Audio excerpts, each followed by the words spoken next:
Diz-nos assim a palavra do Senhor: quando eles se aproximaram dos discípulos, viram numerosa multidão ao redor e que os escribas discutiam com eles. E logo toda a multidão, ao ver Jesus, tomada de surpresa, correu para ele e o saudava. Então ele interpelou os escribas: que é que discutíeis com eles? E um dentre a multidão respondeu: Mestre, trouxe-te o meu filho, possesso de um espírito mudo, e este, onde quer que o apanha, lança-o por terra, e ele espuma, rilha os dentes e vai definhando. Roguei a teus discípulos que o expelissem, e eles não puderam. Então Jesus lhes disse: ó geração incrédula, até quando estarei convosco? Até quando vos sofrerei? Trazei-mo. E trouxeram-lhe. Quando ele viu a Jesus, o Espírito imediatamente o agitou com violência, e caindo ele por terra, revolvia-se espumando. Perguntou Jesus ao pai do menino: há quanto tempo isto lhe sucede? Desde a infância, respondeu, e muitas vezes o tem lançado no fogo e na água para o matar. Mas, se tu podes alguma coisa, tem compaixão de nós e ajuda-nos. Ao que lhe respondeu Jesus: se podes, tudo é possível ao que crê. E imediatamente o pai do menino exclamou com lágrimas: eu creio, ajuda-me na minha falta de fé. Vendo Jesus que a multidão concorria, repreendeu o espírito imundo, dizendo-lhe: espírito mudo e surdo, eu te ordeno, sai deste jovem e nunca mais tornes a ele. E ele, clamando e agitando-o muito, saiu, deixando-o como se estivesse morto, a ponto de muitos dizerem: morreu. Mas Jesus, tomando-o pela mão, o ergueu, e ele se levantou. Quando entrou em casa, os seus discípulos lhe perguntaram em particular: por que não podemos nós expulsá-lo? Respondeu-lhes: esta casta não pode sair senão por meio de oração, e entre colchetes e jejum. Até aqui, que Deus fale conosco nesta noite. Os irmãos podem se assentar, por gentileza.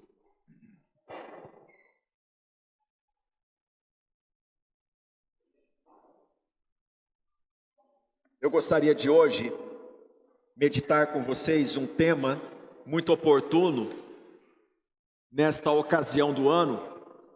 Todo ano as igrejas reformadas durante outubro se dedicam a ensinar sobre a reforma protestante, os 5 solas, os postulados da reforma, e orando, devido às demandas da nossa comunidade, vimos a necessidade de ensinar a igreja a romper desafios quanto ao sofrimento, a dedicar-se à prática da vida devocional, da leitura da palavra, da oração.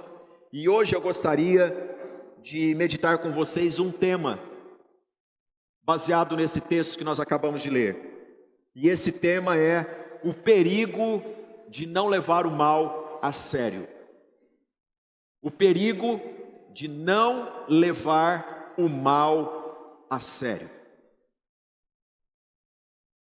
Nós estamos na semana que se aproxima da festa importada dos americanos, chamada Halloween. Essa festa, ela tornou-se popular no Brasil.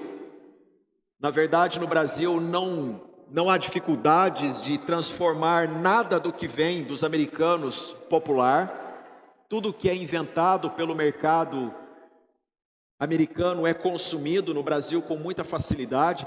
há muita cultura boa nos Estados Unidos, eu particularmente aprecio muito, passo a semana lendo muita coisa e ouvindo muita música americana, músicas cristãs americanas, foram a trilha sonora da minha vida na infância e na adolescência, mas eu aprendi também que nós precisamos ter um filtro, porque culturas elas são trocadas, elas adentram facilmente a nossa casa, e a nossa casa é um santuário, meus irmãos.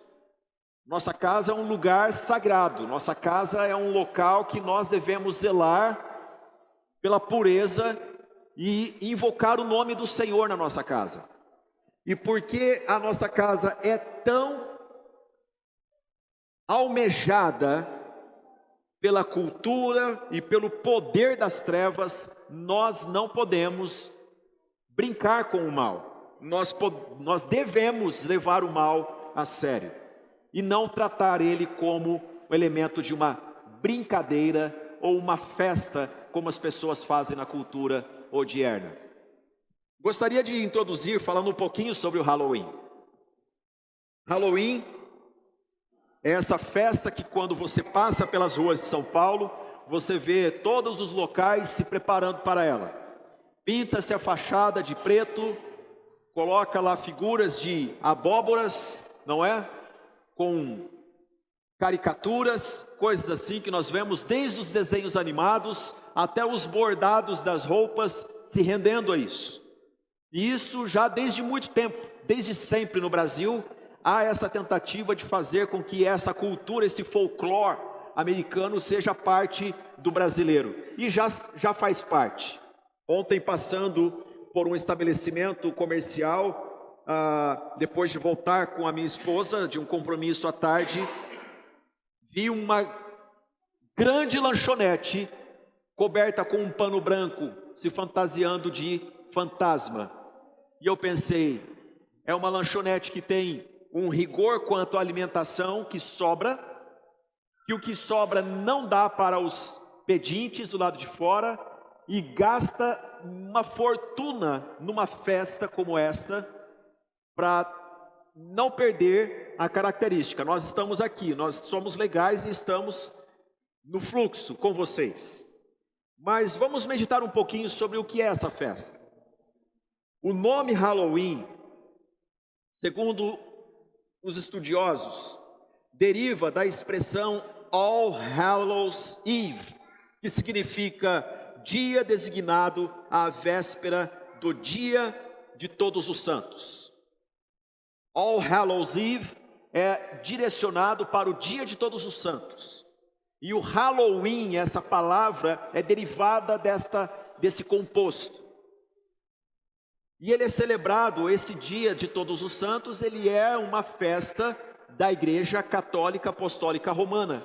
Desde muito tempo, desde os primeiros séculos, existe essa preocupação de ter uma data de oração, de preocupação para com aqueles que já foram.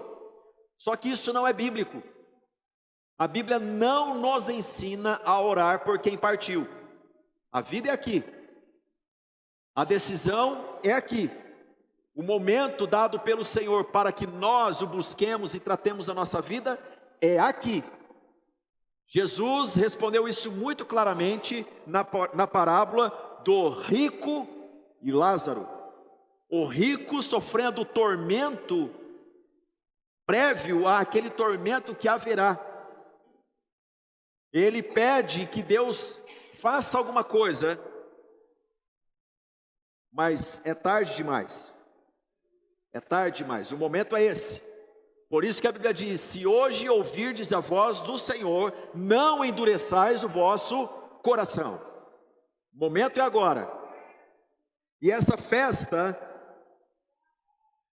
celebração do dia de Todos os Santos, que havia no calendário católico, num dado momento, ela foi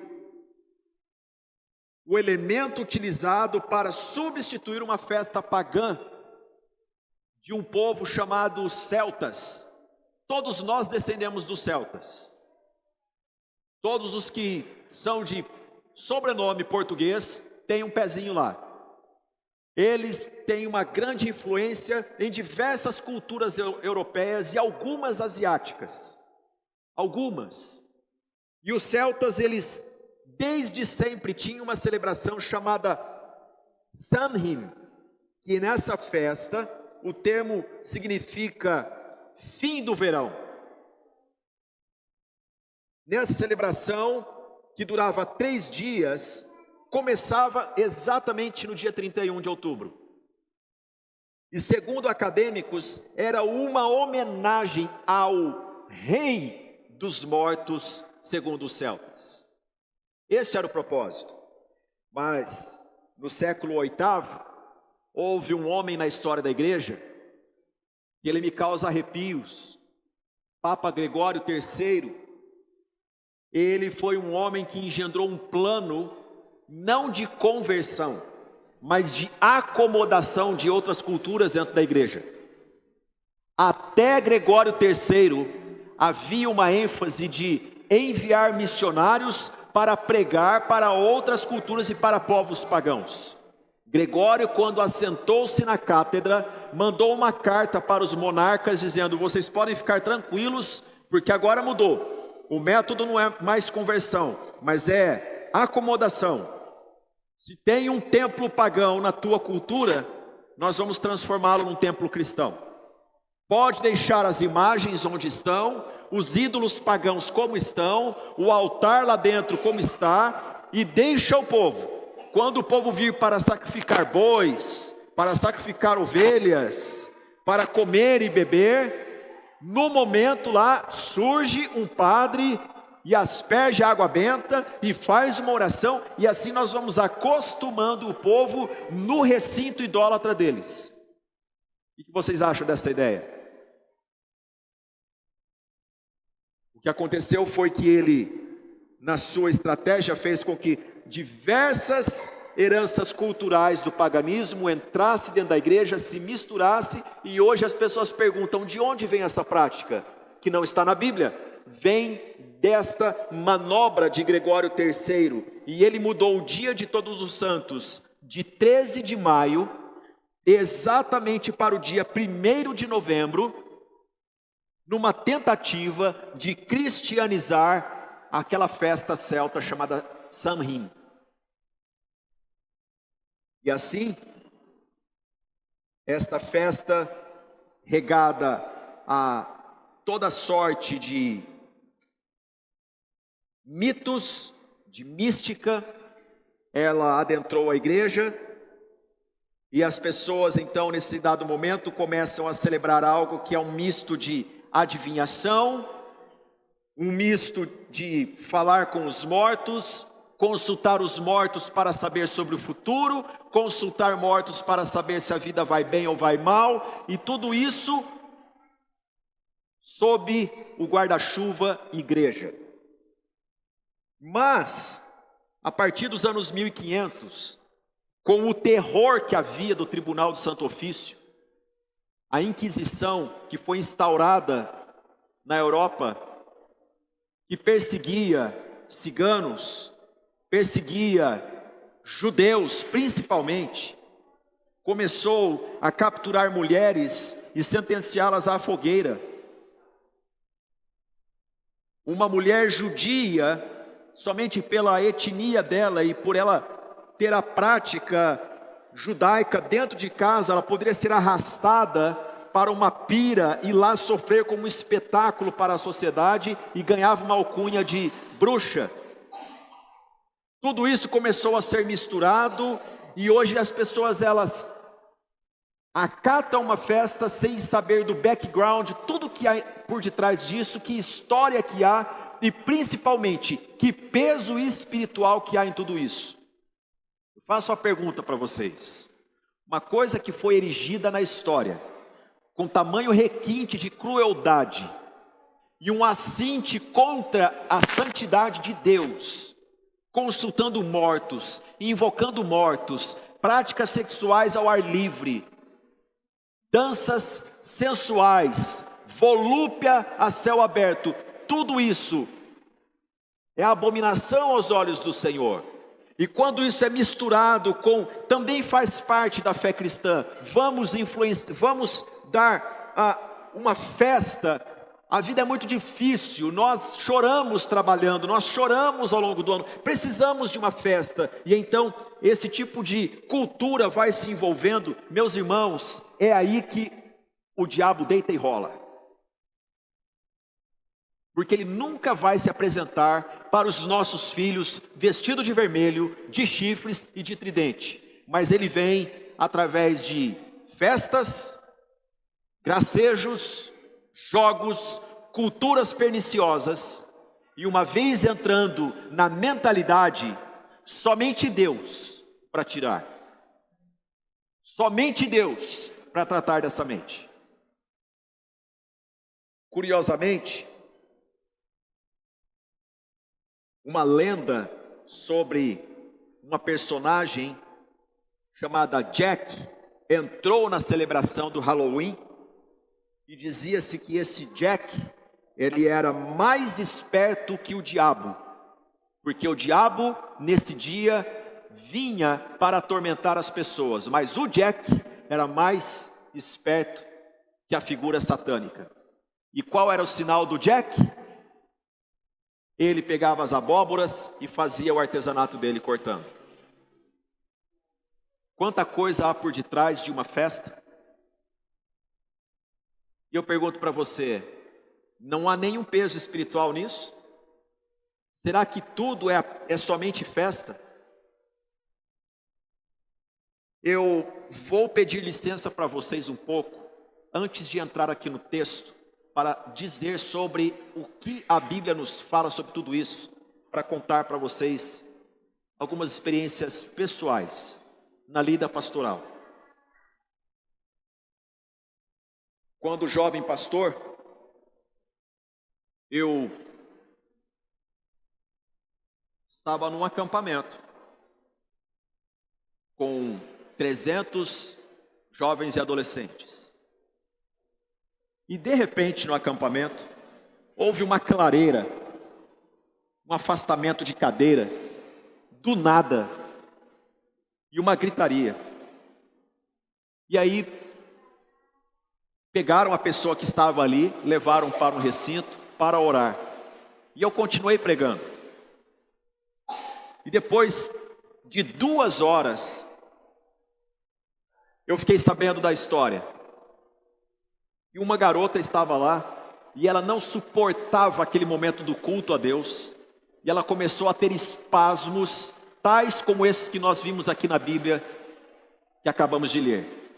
Rilhava os dentes, começou a espumar, começou a se debater, e não havia pessoas para segurar. 12 homens tentaram segurar aquela garota, de não mais do que seus 14 anos, e ninguém continha ela. E na hora de orar, ela gargalhava. Os pais chegaram preocupadíssimos. Os pais não temiam o Senhor Jesus. Obviamente ela também não. Ela havia sido levada ali por uma outra amiga que via o sofrimento daquela menina. E quando os pais correram para lá, ficaram desesperados e falaram: precisamos de um médico. Então o pastor que estava ali disse: não, ela precisa de oração. Porque o que está acontecendo aqui não é de ordem médica, o senhor não está entendendo. E de repente aquela menina volta-se para o pai e começa a falar todos os pecados do pai que a mãe não sabia. Colocou uma discussão, uma briga entre pai e mãe diante das pessoas e ria, gargalhava dos pais. Naquele momento os irmãos tiveram discernimento e só fizeram uma coisa: levantaram a voz em oração e repreenderam. O pastor que estava naquele recinto disse somente essa palavra: em nome de Jesus, saia dela. Não vou sair, saia em nome de Jesus. Acabou. A pergunta que os pais fizeram foi: filha, o que aconteceu com você? Pasmem. Ela disse: eu fui para uma festa. Eu fui para uma festa e nessa festa me ensinaram coisas sobre os mortos, eu me interessei e eu estava no meu quarto há algum tempo já conversando com pessoas que diziam ser do passado, mas como assim essas pessoas entravam no teu quarto? Elas vinham até mim, elas me acordavam, e eu passava a madrugada conversando. Irmãos, tem coisas que acontecem à nossa volta que não é da cabeça de alguém, que não é expressão cultural, é influência satânica na cultura. E eu estou pregando uma coisa aqui que talvez algumas pessoas não imaginem que um pastor presbiteriano venha pregar. Eu estou falando sim para vocês, existe batalha espiritual. Existe. E as nossas armas não são carnais, o apóstolo Paulo disse, mas são poderosas em Deus para desfazer fortalezas e sofismas, levando cativo todo o pensamento ao senhorio de Cristo.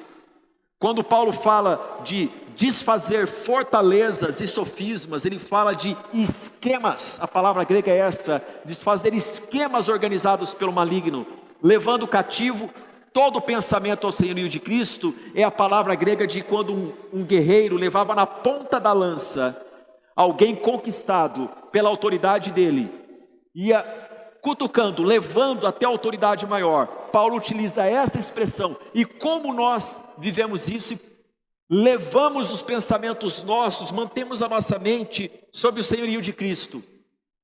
Não tem campo neutro nessa vida. Ou você ocupa a sua mente, o seu coração com a bendita palavra de Deus e uma vida de oração constante, ou você é levado por essa onda. Não há campo neutro. Por isso eu pergunto para você, de que lado você está? De que lado você está? Para não bastar este exemplo que eu acabei de lhes dar, eu me lembro de uma outra ocorrência em que um pai aflito procurou-me há muito tempo atrás e disse: pastor, meu filho está no manicômio. E eles estão dando medicamentos e medicamentos, e eu estou preocupadíssimo com o estado dele. Precisamos orar por ele.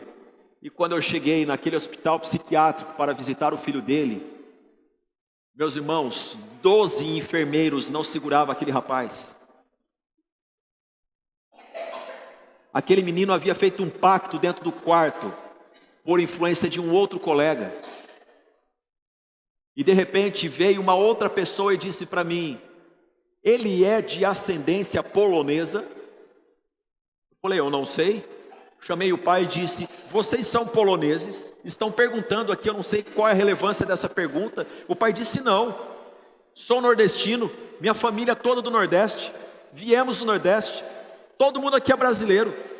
E a pessoa que estava ali, o profissional de saúde, disse assim: teu filho está falando polonês desde a manhã. Eu conheço, meu pai é polonês, e ele está falando palavrões e palavrões nesse idioma. E o pai disse: como que ele aprendeu esse idioma, meu Deus do céu? De onde vem isso? E eu me lembro que o profissional de saúde disse: pastor, isso ultrapassa o que nós estudamos, isso aqui é espiritual. Irmãos, existe sim poderes malignos, e eles não vêm para promover festa. Nesta mensagem, cujo título é não brincar com o mal, não levar o mal na brincadeira, não aceitar uma festa que usa o mal, vamos meditar sobre 3 coisas. Primeira delas, eu quero lembrar vocês aqui sobre o contexto da história. O contexto é: Jesus recebeu a notícia de que o seu primo João Batista havia sido decapitado. E ele se retira para orar. E ele sobe um monte para orar. E ele leva consigo 3 discípulos, Pedro, Tiago e João. E lá Jesus ora. E aconteceu que enquanto Jesus orava, o seu rosto transfigurou, mostrou-se glorioso na presença dos discípulos. E então os discípulos, vendo aquela imagem maravilhosa, exultam. E Pedro diz: Senhor, bom é ficarmos aqui, porque nesta visão de Cristo glorificado estava conversando com Jesus Moisés e Elias, uma visão gloriosa. E ele disse: vamos fazer 3 tendas, uma para cada um, e vamos ficar aqui. Ele não entendeu, e então uma voz do céu bradou, dizendo: este é o meu filho amado, a ele ouvi. Sabe o que quer dizer isso?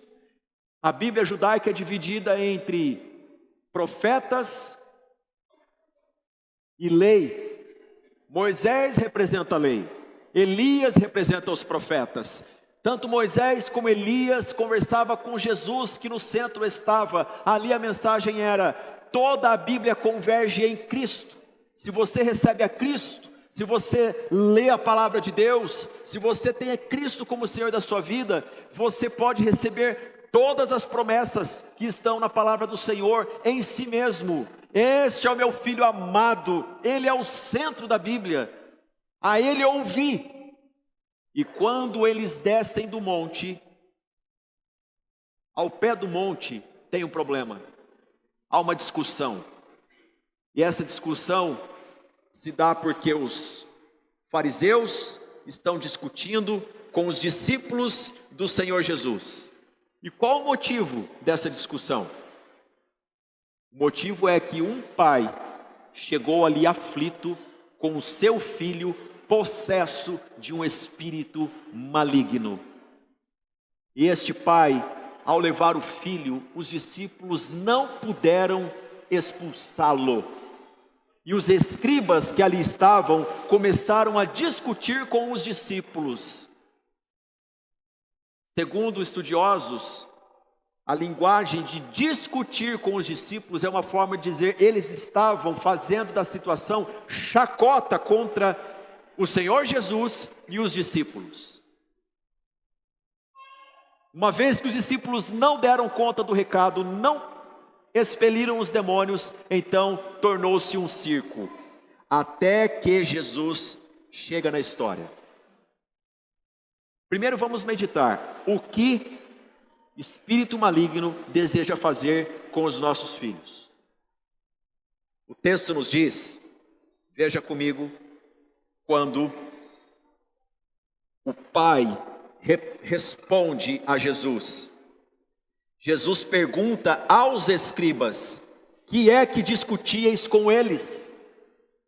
Jesus vê a discussão dos escribas com os seus discípulos. E Jesus não pergunta aos discípulos, ele pergunta para os escribas, que são autoridade na lei de Moisés. O que vocês discutem com eles? O desespero do pai é tanto que o pai entra na conversa e responde: mestre, veja o verso 17, trouxe-te o meu filho. Ele levou o filho dele para quem? Para Jesus. Mas Jesus estava sobre o monte. E Jesus estava fazendo o que, gente?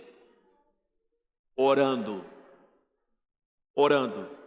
Se Jesus foi para aquele monte, subiu com alguns para orar, o que os demais deveriam ficar fazendo?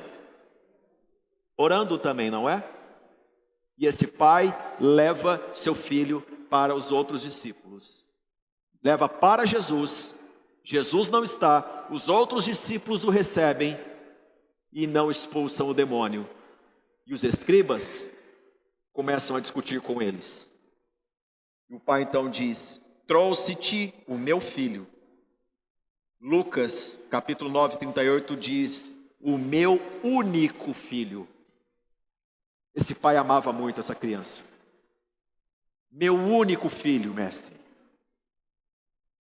Possesso de um espírito mudo. E este, onde quer que o apanha, lança-o por terra. E ele espuma, rilha os dentes e vai, o quê? Definhando. Notem vocês que são características de uma pessoa que pode sofrer de uma epilepsia. Mas o texto não nos fala sobre epilepsia. Em nenhum momento nos evangelhos fala que era uma enfermidade. Fala espírito maligno. Olha aqui para mim. Quando é enfermidade, a Bíblia chama de enfermidade, tá? Agora, quando é espírito maligno, a Bíblia dá o endereço. É espírito maligno. E eu vou falar isso aqui porque essa mensagem vai para a internet. E muitas pessoas vão ouvir. Nem tudo é demônio. Só que também tem coisas que acontecem na vida que você chama de doença e na verdade é demônio. Você tem que dar o nome certo para isso.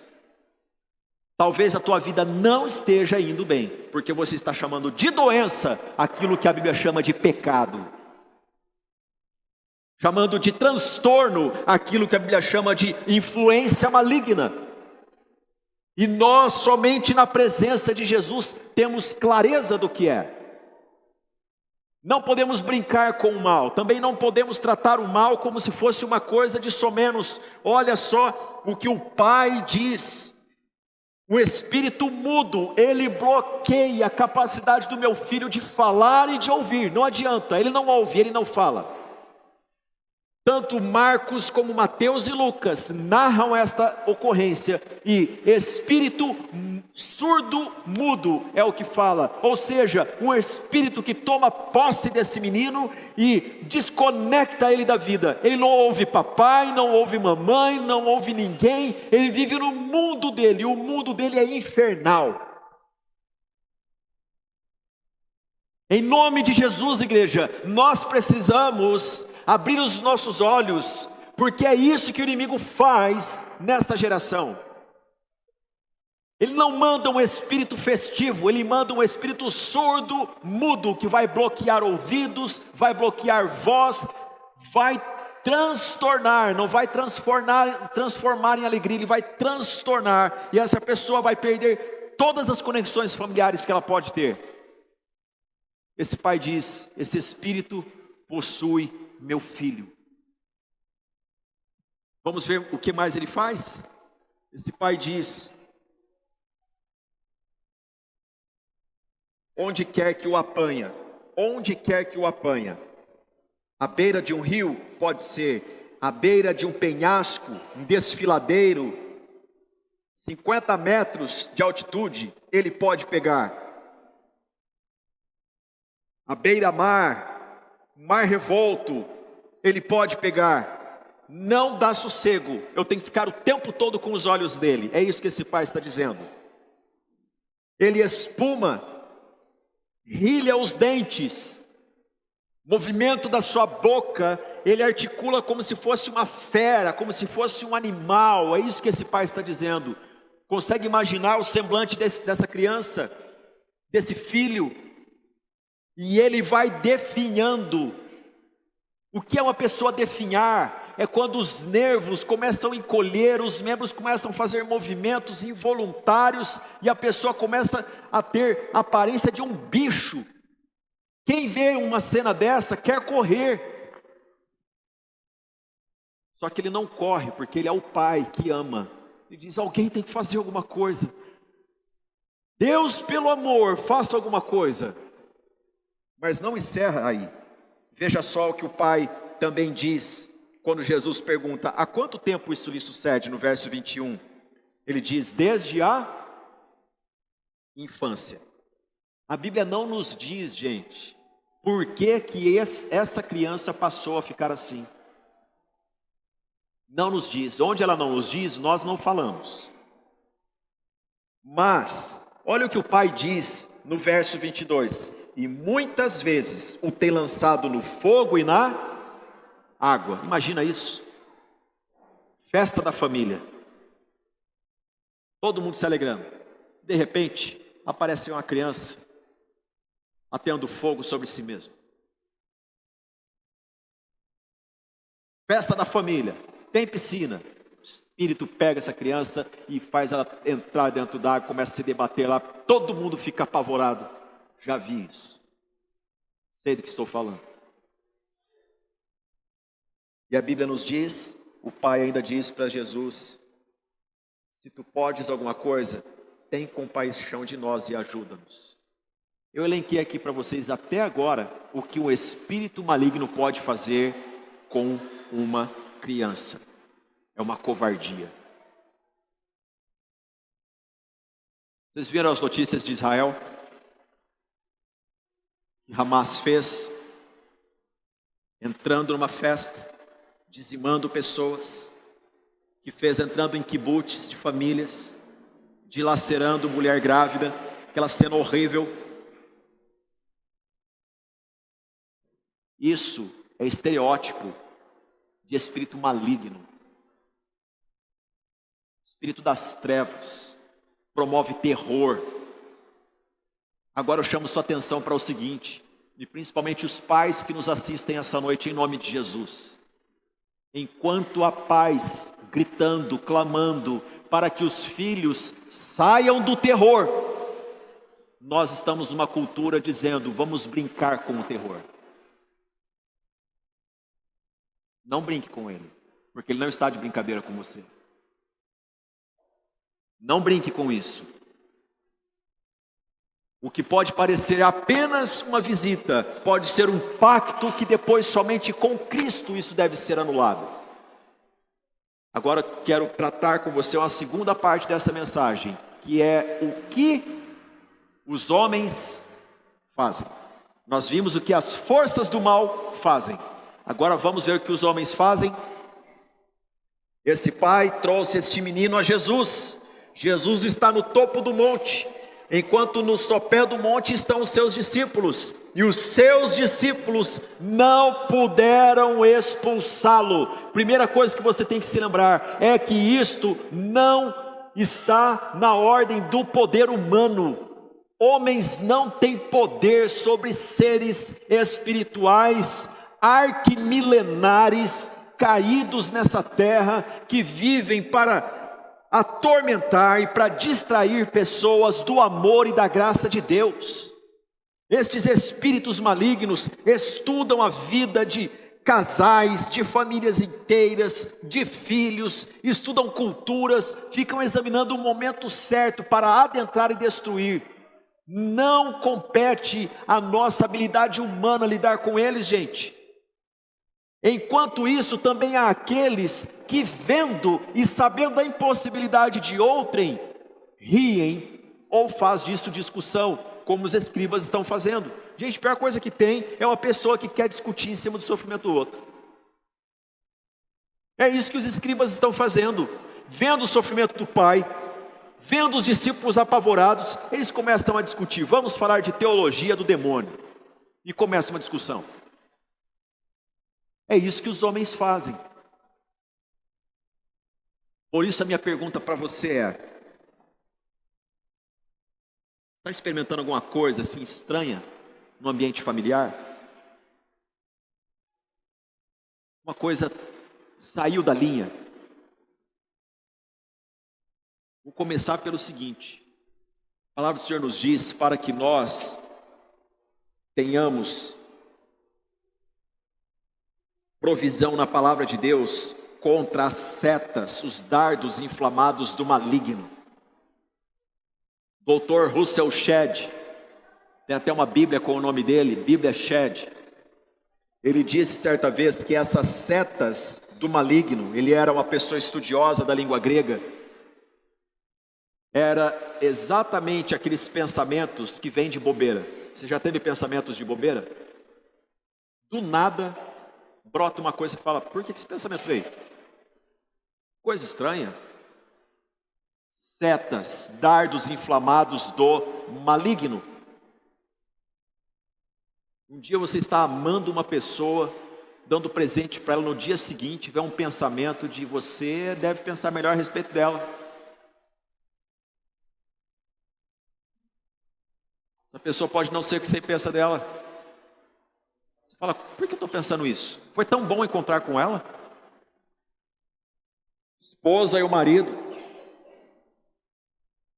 nunca pensou aqui, mas de repente vem uma seta inflamada. Acho que esse cara aí está pisando na bola com você. Eu acho que você tem que começar também a dar seus pulos. Ou então um homem que está no seu escritório lá trabalhando para sustentar a família vê um pensamento bobo. Para tudo, vai para um happy hour hoje, você merece. Ninguém vai estar lá. Tenha um tempo com os seus amigos, invista nas suas amizades. Ele nem imagina que é uma seta do maligno, que quando ele chegar lá, já tem um cenário montado do inferno para destruir a vida dele, o casamento dele, a família dele. Irmãos, não podemos brincar com o mal. Essa semana em que as pessoas estão brincando com uma festa e tem raízes numa prática maligna, nós precisamos ter discernimento para a vida toda. Não é somente nessa semana que eu estou dizendo, é para a vida toda. Não brinque com o mal, ele não brinca com você. Não brinque. Por isso, qual é a saída? A saída é nós lermos a palavra de Deus, porque quando nós não lemos a palavra de Deus, nosso coração se desespera, não há saída. Para onde eu vou? O que eu vou fazer? E eu vou dizer uma coisa para você, isso não é proselitismo religioso, mas é constatação. Uma das artimanhas do diabo na cultura é levar a pessoa para consultas espirituais, onde ali alguém tem algum dom de vidência e vai prover o livramento. Você vai se escravizar ainda mais, porque ele vai demandar de você uma coisa, depois ele vai demandar outra, e é um contrato vitalício que você tem que manter com forças infernais para uma aparente paz, que na verdade não traz paz, vai te agrilhoando cada vez mais. A saída é ir aos pés do Senhor Jesus, o único nome sobre todo o nome, aquele que repreende e diz para o espírito maligno: sai, para não voltar mais. Notem vocês, meus irmãos, que o que Jesus diz no versículo 25 é: espírito mudo e surdo, eu te ordeno. Quem tem autoridade? Jesus. Eu te ordeno, sai deste jovem e nunca mais tornes a ele. Por quê? Este espírito saía e voltava, arrebatava de novo o jovem e trazia problema para os pais. O único que traz paz perene, que coloca para fora aquilo que é infernal, de uma vez por todas, seu nome é Jesus. Seu nome é Jesus.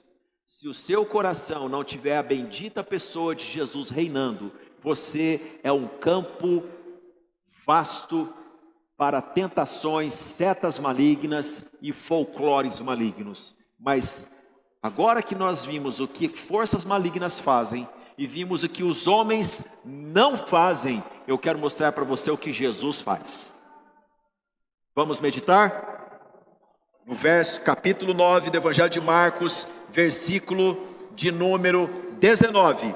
Olha só o que diz: então Jesus lhes disse: ó geração incrédula, até quando estarei convosco? Até quando vos sofrerei? Jesus está aqui falando um solilóquio diante das pessoas. Meu Deus, eu estou caminhando com vocês, vocês ainda não creem no poder de Deus. Quando os discípulos perguntaram para ele: Senhor, por que nós não podemos expulsá-lo? A narrativa, segundo Mateus, nos diz: por causa da pequenez da vossa fé.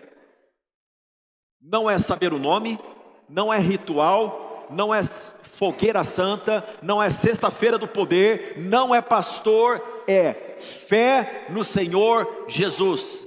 E nesse contexto que Jesus disse: se tiveres fé do tamanho de um grão de mostarda, menor dos grãos, das sementes, dirás a esse monte: transporta-te daqui para o mar, e ele vai. É uma linguagem metafórica, porque não é o tamanho da fé, mas é em quem a fé é depositada. E aqui Jesus diz algo maravilhoso no versículo 19. A última frase eu grifei em 2 linhas: trazei-mo. Verso 19, Jesus diz o quê? Trazei-mo, traga ele para mim. O mundo é assim: venha para a minha festa, venha para o meu ritual, venha para a minha bebedice, venha para a minha orgia. Depois que estraga, fala: agora caia na sarjeta e viva a tua vida descartável, porque nem para mim você serve. O único que olha para a condição humana, mesmo sofrendo abusos infernais, e diz: traga para mim, chama-se Jesus Cristo. Jesus Cristo. Jesus diz: traga ele para mim. E o trouxeram. E quando o trouxeram, o Espírito imediatamente o agitou com violência. Ele caindo por terra, revolvia-se espumando. Que cena horrível era essa! E um pai chorando ali do lado, e escribas discutindo, e gente apavorada correndo, outros rindo, um misto de coisas. E Jesus faz uma pergunta em público para o pai, no versículo 21. Há quanto tempo isso lhe sucede? Gente, Jesus já sabia ou não? Por que ele perguntou? Para que todas as pessoas ouvissem e principalmente o pai refletisse. Há quanto tempo eu carrego isso e eu não procurei a solução correta? Essa noite, a mesma voz pergunta para você: há quanto tempo isso lhe sucede? Palavra pais de adolescentes. Há quanto tempo você luta com um filho ou uma filha que do nada começa a ter espasmos, não fala com você, projeta ódio dentro de casa, esmurra, fala eu te odeio, eu não gosto mais de você, se tranca no quarto, para de falar com você, e você diz: é a adolescência, a psicóloga disse que é assim mesmo. Em nome de Jesus, pare com isso. Em nome de Jesus, pare com isso. Estão dando nomes de enfermidades para atuações demoníacas nas famílias. E você tem que saber que isso deve ser repelido na autoridade do nome de Jesus. Agora, de nada adianta você chamar um pastor, um presbítero ou um diácono, se na tua casa você não entroniza a Jesus. Você é sacerdote do seu lar, ali é o lugar que Deus te colocou para você representá-lo. É você quem diz: aqui nesta casa o Senhor chama-se Jesus Cristo, e a palavra dele que vigora. Se você não fizer isso, vai e volta. E se não for por possessão, vem para oprimir, fica rondando, enquanto você não colocar a tua cabeça na palavra. O quanto de pais que tiram os olhos da palavra de Deus, dão ouvidos para muitas pessoas e diz: isso aí tem uma sigla, isso tem um nome, isso tem um não sei o que, e as palavras são desferidas sempre: eu odeio, eu te odeio, eu não te amo, eu vou te matar, eu te odeio. Em nome de Jesus, repreenda isso na autoridade do nome de Jesus. Restaure a tua casa, restaure a tua família. Pastor, como que eu faço isso? Jesus dá aqui a lição. Veja só, Jesus ordenou que o Espírito saísse e não mais voltasse. O único que tem voz para isso, gente, é o Senhor Jesus. Pare de entronizar pastores, pare de entronizar exorcistas da mídia. Isso também agrada a Satanás, porque a glória é do Senhor. É do Senhor Jesus. Verso de número 27. Após Jesus libertar este menino, a palavra do Senhor nos diz que o Senhor o tomou pela mão, o ergueu e ele se levantou. Olha, a expressão o tomou pela mão na Bíblia, ela já quer dizer que levanta a pessoa, mas aqui é enfático: tomou pela mão, o ergueu e se levantou. Gente, na caminhada com Jesus e libertação promovida por Jesus, não é culto do cai-cai, tá? Deus coloca pessoas de pé para viver, pessoas para andar. Ele apruma pessoas, ele não derruba pessoas. Ele coloca de pé. E colocar de pé na Bíblia é tornar uma pessoa responsável para andar. Posto isso, a Bíblia também nos ensina que Jesus ensinou os seus discípulos. Verso 28. Quando entrou em casa, os seus discípulos lhe perguntaram em particular: por que não podemos expulsá-lo? Respondeu-lhes: esta casta. A palavra grega aqui é genos, que significa esta espécie demoníaca não pode sair senão por meio de oração.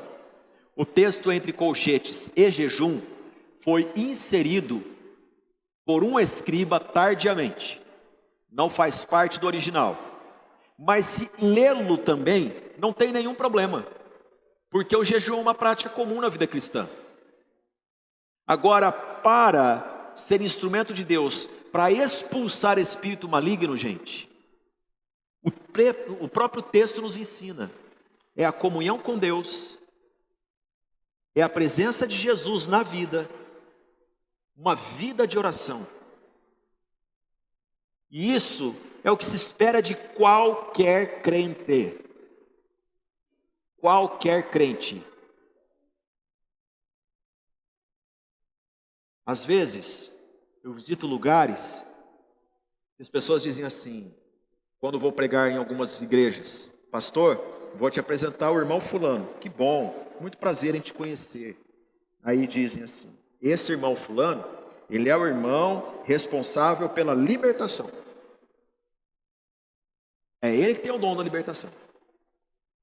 Quando acontece, todo mundo chama ele. Irmãos, todo crente recebeu de Jesus isso: eu vos dei autoridade. Eu vos dei autoridade para pisar serpentes e escorpiões. Eu vos dei autoridade. Em nome de Jesus, você que se chama crente, exerça a sua autoridade. E repreensão em nome de Jesus por ter comunhão com Jesus. Você tem comunhão com Jesus? Se você tem comunhão com Jesus, glória a Deus. Exerça a autoridade em nome de Jesus, porque o nome de Jesus não é palavrinha mágica. Quando aparece, não é gritar: o sangue de Jesus tem poder. Não, isso aí ele sabe. Mas é pela caminhada com Jesus que nós temos autoridade dada por Jesus para dizer: em nome de Jesus, saia. Não seja como os filhos de Seva, que em Atos dos Apóstolos nos conta que Seva era um sacerdote, e os seus filhos, por ele ser sacerdote, também tinha uma casta sacerdotal. Mas eles, judeus, conhecedores da palavra, quando um homem estava possesso, disseram: em nome de Jesus, a quem Paulo prega, nós o repreendemos. O espírito maligno disse: conheço Jesus, conheço Paulo, vós quem sois? E se arremeteram contra aqueles homens, e eles ficaram nus publicamente, violentados e envergonhados. O que Atos nos ensina? Não é expulsar em nome de alguém que eu não me relaciono. Ou você é uma pessoa íntima de Jesus, ou não é. Ou não é. Como que nós encerramos essa mensagem? Lembrando 3 coisas. o que o império das trevas pode fazer com uma pessoa. O que os homens não podem fazer por esta pessoa. Mas lembrando, o que somente Jesus pode fazer, traga ele para mim. Não importa quanto tempo ele está sofrendo, saia dele e nunca mais volte. E colocou ele de pé. Nossa fé tem que estar em quem? Unicamente no Senhor Jesus. Vamos colocar em pé e vamos orar.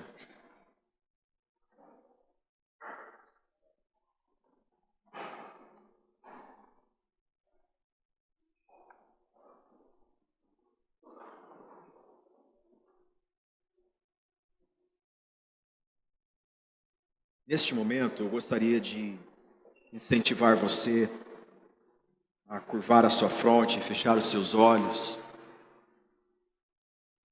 consagrar a sua casa ao Senhor Deus.